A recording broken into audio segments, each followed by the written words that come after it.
Los que la tienen, digan conmigo: yo necesito aprender la palabra. Yo necesito entender la palabra. Yo necesito practicar la palabra.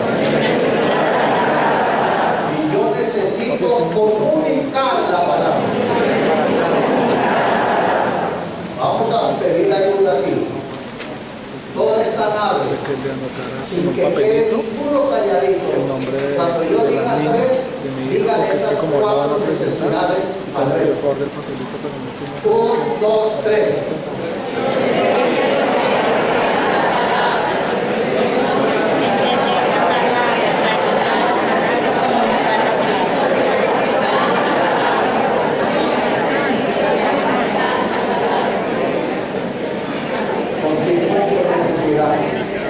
Esta nave, por favor, diga más alto y a un mismo golpe de voz con las cuatro necesidades que se ven, que se sienten, que las sufren. 1, 2, 3. Gracias.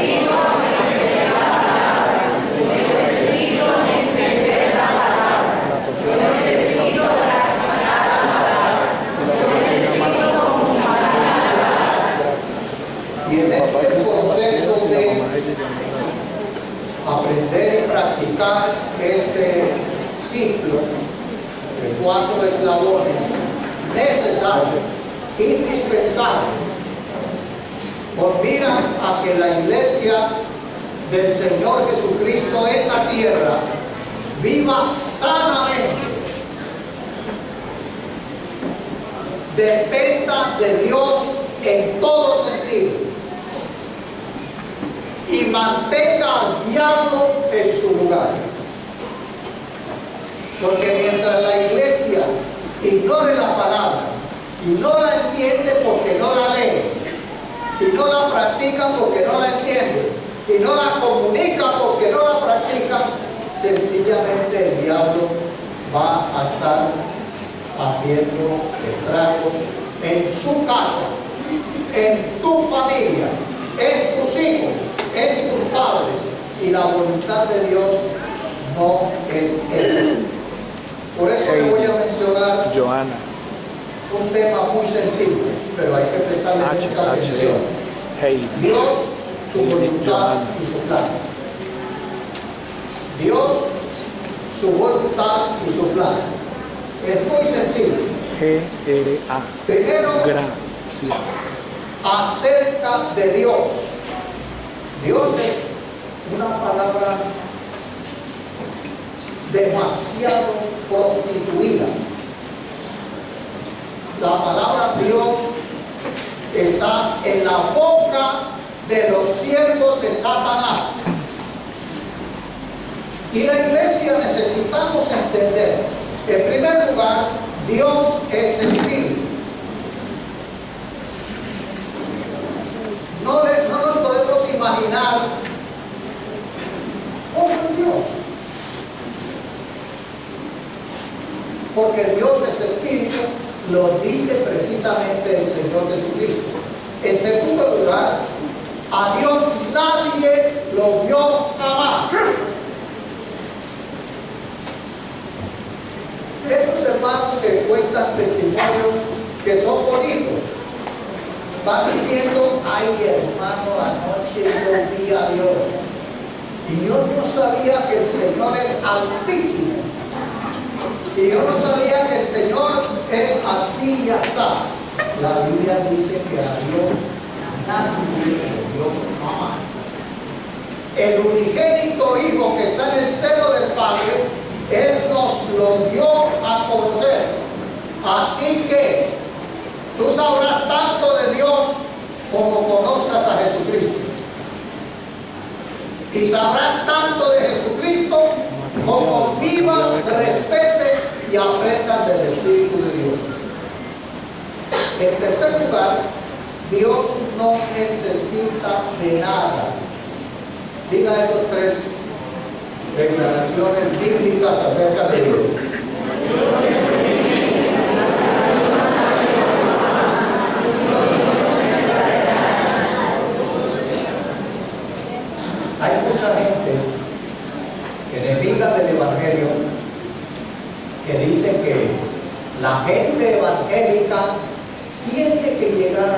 pastilla porque Dios es un ser muy necesitado. Y otros han presentado a Jesucristo a personas diciéndoles, por favor, abra su corazón que el Señor está allá afuera y se está mojando. Dios no necesita de ti ni de mí. Dios es perfecto sin nosotros. Es perfecto sin el cielo y sin la tierra.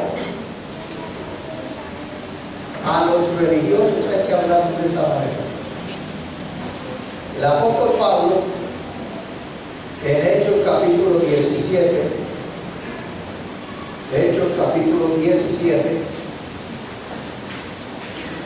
testifica el apóstol Pablo diciendo a los del Areópago que en el versículo 22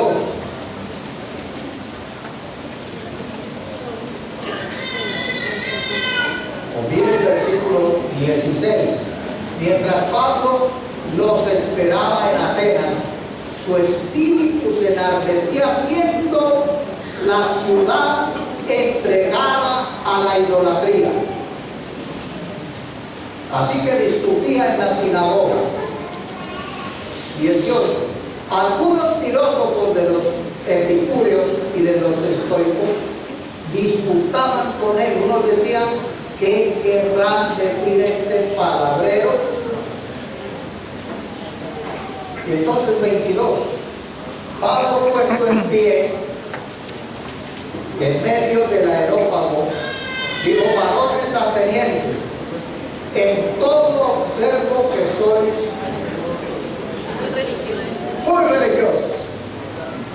Perdónenme, queridos, que como Pablo le dijo a los atenienses en semejante asamblea de los epicúreos, ustedes son muy religiosos. Yo se lo digo a usted también. Usted que me está escuchando por la internet, usted que tiene una Biblia grande y la tiene en una atril y al lado le prende velas a la Biblia, eso es idolatría. Y la idolatría enoja a Dios. Cualquier cosa o persona o pensamiento que trate de ocupar el lugar de Dios es idolatría y es pecado y es rechazado y condenado por el Dios vivo e inigualable. Por eso, queridos, vamos al versículo 24 para ahorrar tiempo.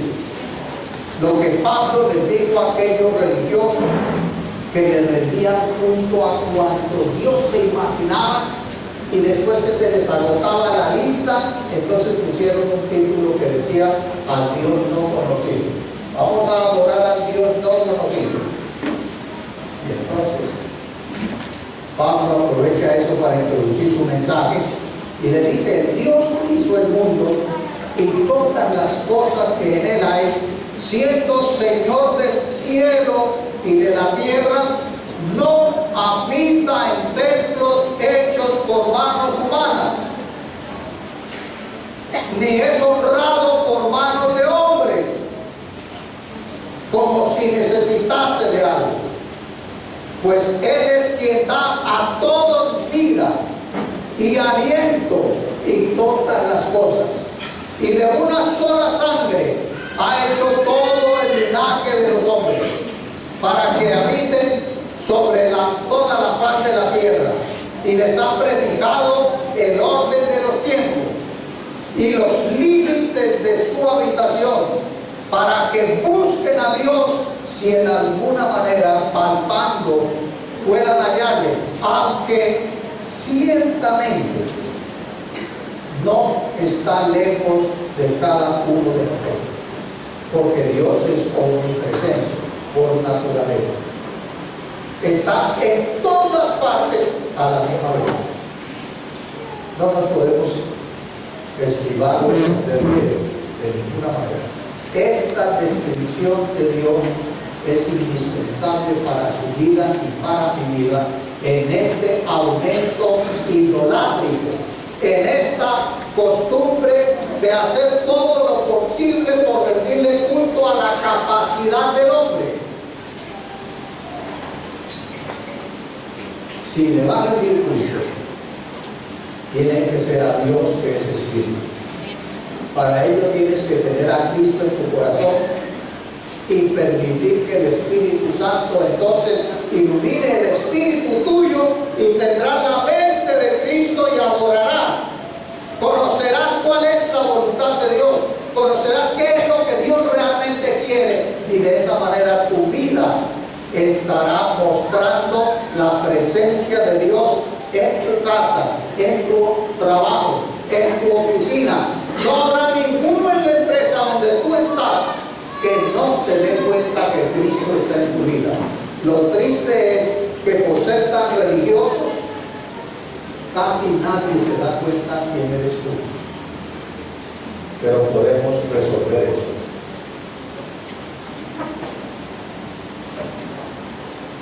Otras declaraciones acerca de lo que Dios quiere con el ser humano.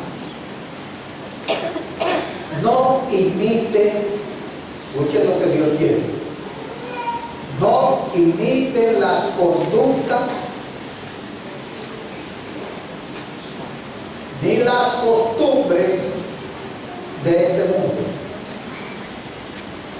Más bien dejen que Dios los transforme en personas nuevas al cambiarles la manera de pensar.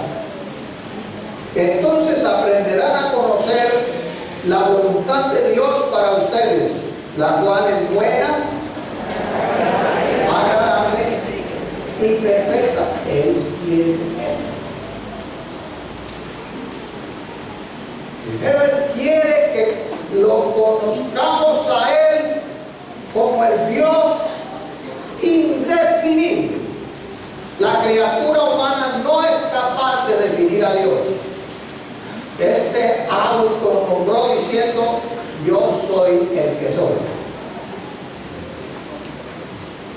Eso gramaticalmente no nos responde.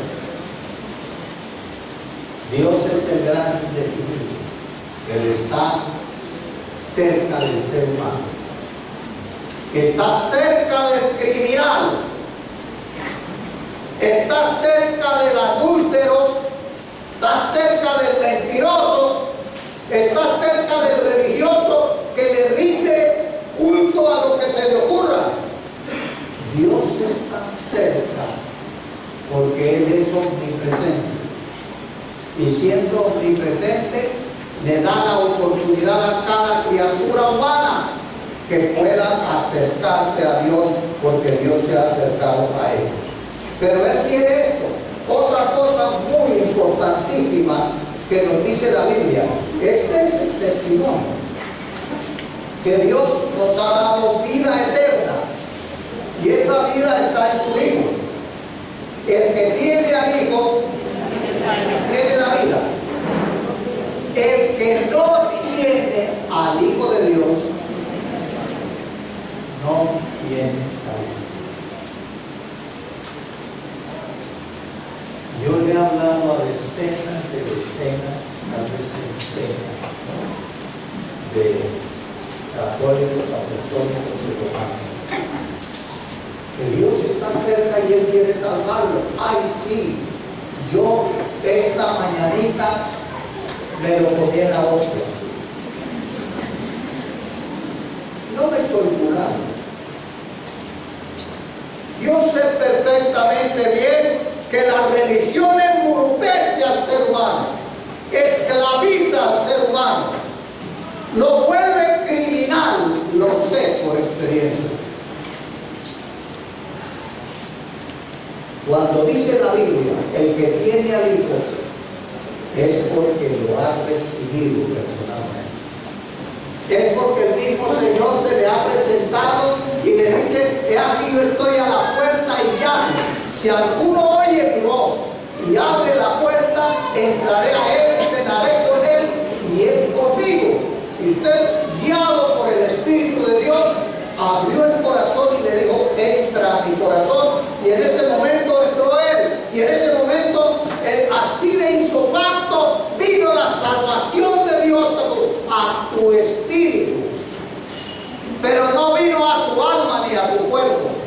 La salvación viene a tu alma y a tu cuerpo de forma paulatina, a medida que la decisión de recibir a Cristo la respetes, la honres y vivas por ello y para ello. Entonces Él comienza a que tu alma, donde están tus emociones, donde está el intelecto para evaluar las emociones y donde está la voluntad para tomar decisiones, eso llegue a ser controlado por el hombre interior, es decir, por tu espíritu que estaba muerto, y el Señor Jesús entró y le dio vida y lo declaró como habitación de Él. Él vive en tu espíritu, y yo quiero que tú reconozcas eso, lo entiendas y puedas darle gracias a Dios, levantar las manos y aplaudirle de ver que Él, viendo los incompetentes de nosotros, viendo la mala conducta, sin embargo, cuando nos abrimos, entró Él sin escoger quién era. Él no está esperando que tú seas muy bueno para entonces ser obrar. Él no vino por los buenos porque nosotros han sido buenos. Y hay otra cosa aquí. Él no está buscando gente extraordinaria para usarla. Él busca gente ordinaria para hacer cosas extraordinarias, y lo está haciendo. Bendito y alabado tu nombre. Así que, en tercer lugar, la continuación del plan de Dios. La continuación del plan de Dios. La Biblia es el pensamiento de Dios, y por eso podemos aprender exactamente tanto el inicio de la obra de Dios según el Génesis, la interrupción de la obra de Dios según el Génesis, y la continuación de la obra de Dios en toda la palabra escrita. Los discípulos en el tiempo del Señor Jesús, cuando Jesús ya había muerto y había resucitado, y 50 días ya estaba en el sitio donde iba a ascender a la diestra de Dios el Padre. Los discípulos, preocupados, se acercaron y le preguntaron al maestro: nosotros entendemos, nosotros sabemos que ya murió y que resucitó, y ahora se va a ir a qué. ¿Restaurarás a Israel en este tiempo?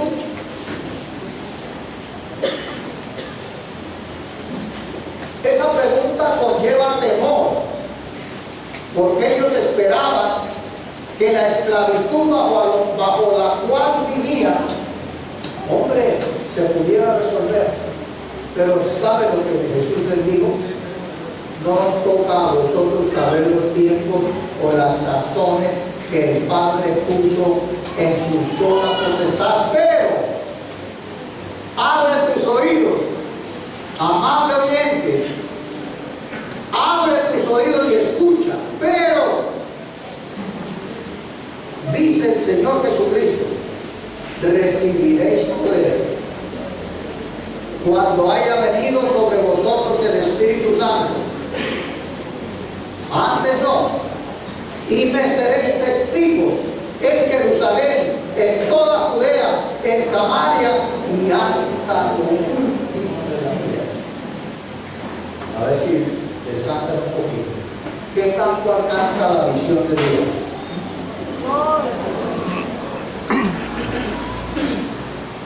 ¿Qué tanto alcanza el amor de Dios?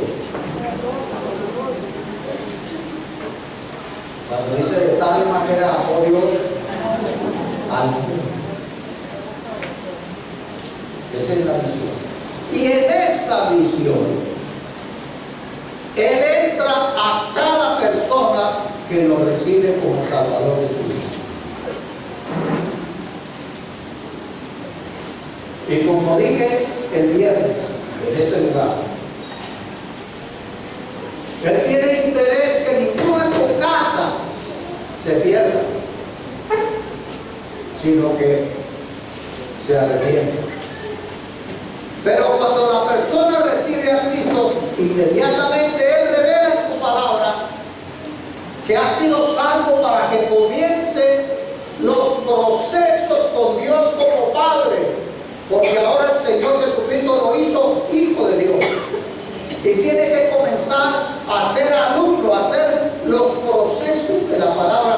Por ejemplo, arrepentidos, convertidos, para que sean borrados vuestros pecados y vengan de la presencia del Señor tiempos de refrigerio. Esto no lo entiende una persona que no ha nacido de nuevo. Esto es para los que han recibido a Cristo. Esos entonces van a ser testigos del Señor Jesucristo. Y no solamente, ya yo hice las 20 y tantas lecciones de discipulado, y ya yo hice la escuela de esto, hice la escuela de aquello. No, y además yo fui al Instituto Bíblico ya. Yo estudié tantos años en tal parte. Los unos en el instituto de una denominación, los otros en el instituto de otra denominación, etcétera, etcétera, etcétera. Pero eso no cuenta. Lo que cuenta es que Jesucristo vive en ti y que tú como habitación de Él le permites que Él como habitante te use en el terreno donde vives, en el momento en que estés viviendo, que seas testigo del Señor Jesucristo.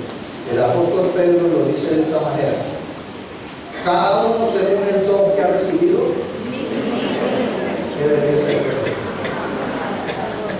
Cada uno según el don que ha recibido, ministre a otros como buenos administradores de la multiforme gracia de Dios.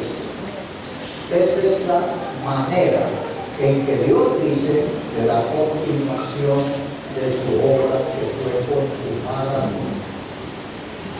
por Cristo en la cruz del Calvario. Cuando digo consumado es, ahora esta continuación tiene que ser en el proceso del Espíritu de Dios. Y termino mencionándole esto. Cuando el Señor Jesucristo entró a su Espíritu, la palabra en varias partes nos dice que el Espíritu Santo vino a morar en los creyentes. ¿O ignoráis que vuestro cuerpo es templo del Espíritu Santo, el cual está en vosotros, el cual es de Dios y que no son nuestros? El Espíritu Santo entró. Ahora, según el apóstol Pablo, usted y yo tenemos el testigo interno permanentemente, porque la Biblia dice: el Espíritu mismo da testimonio a nuestro espíritu que somos hijos de Dios. Y no solamente eso, la Escritura nos dice en Romanos 8 también, verso 14, que todos los que son guiados por el Espíritu de Dios, esos son hijos de Dios. Tú tienes que entender cuál es tu Padre espiritual. O es Dios, o es. ¿Quién es el otro? ¿Te da miedo decir? O eres hijo de Dios en Cristo, o eres hijo de Satanás. Tiene toda la Escritura que se lo describe. Por eso Jesús dice: el que no naciere de nuevo no puede ni ver ni entrar al reino de los cielos. Entonces, queridos, reflexionemos, aclaremos el concepto que hemos recibido o tenido de Dios. Él vive en nosotros. ¿Somos hijos de Dios o no lo somos? Aclare el concepto que hasta ahora ha tenido de Dios. Él no te necesita, pero comparte de su corazón su voluntad de usarte para su gloria y para su alabanza. O estamos haciendo la voluntad de Dios con amor, o estamos haciendo nuestra propia voluntad, una de las dos.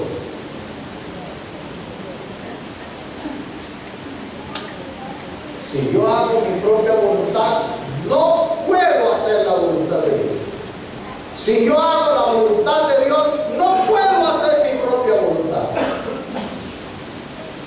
El español es rico en aclarar eso. O soy o no soy.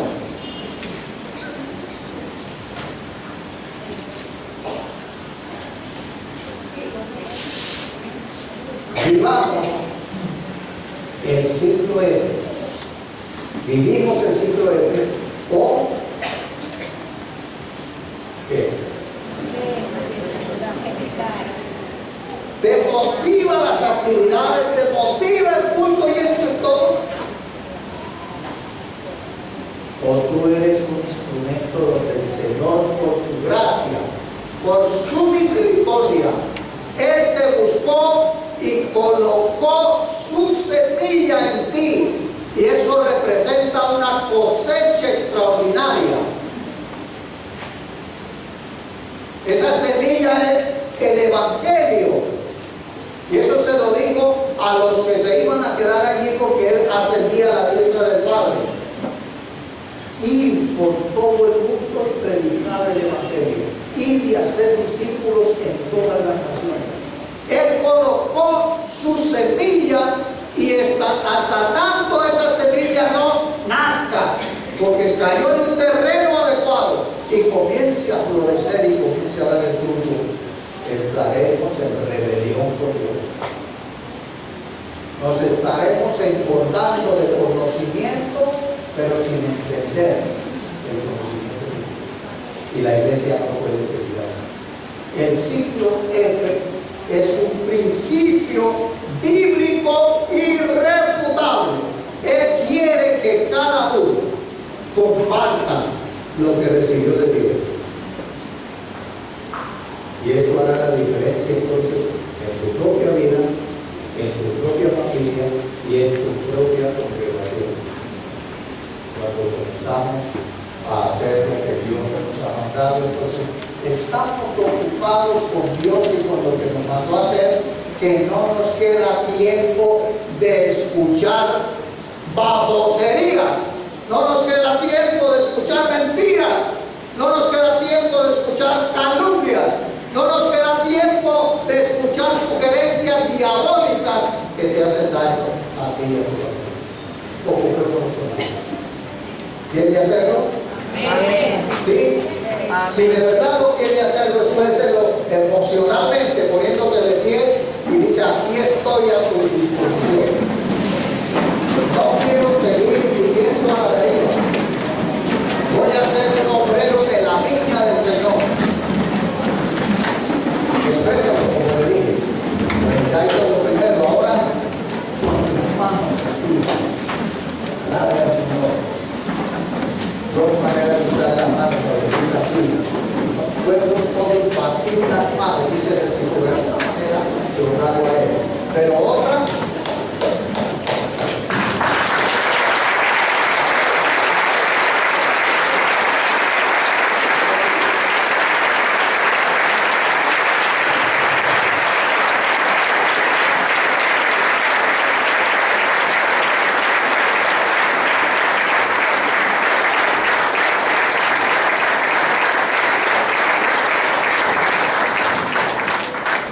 recuerda esto. Dios dice: cuando yo dijere al impío, de cierto morirás, y tú no lo amonestares para que el impío se arrepienta de su mal camino, el impío morirá por su pecado, pero su sangre la demandaré de ti. Termina con tu rebelión contra Dios y contra la palabra, desconociéndola o conociéndola y desobedeciéndola a propósito. Ojalá que en 8 días hayan personas aquí que viven la palabra para testificar que durante la semana el Señor les usó para en entrar en el Evangelio a 2 o 3 familias o personas, porque debemos ser obreros de la vida. Esa es la voluntad de Dios. Muchísimas gracias.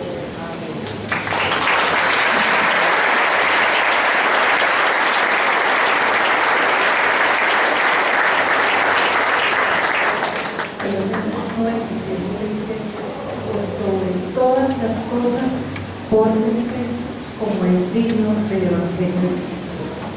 Y hoy nos han dado luces sobre cómo es portarse de la manera digna del Evangelio de Cristo. Yo quiero invitarles, hermanos, a que hagamos una cosa en esta mañana. Si usted está aquí con su familia, vamos a hacernos por familias en esta hora.